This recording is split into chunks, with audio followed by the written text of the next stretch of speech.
हम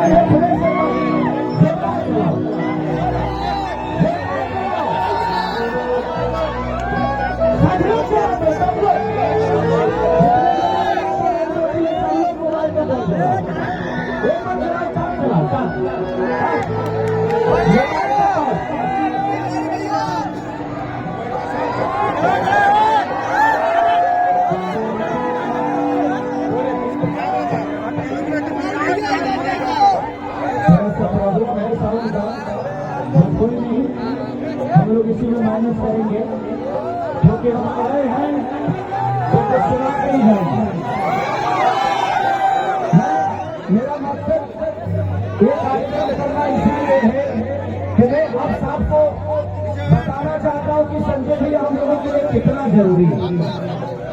हम अपनी आवाज संसद भवन या विधानसभा लेके नहीं जा पाएंगे, तो हमें एक ऐसा आदमी चाहिए कि उत्तर भारतीयों की आवाज ले जाकर विधानसभा में बोले।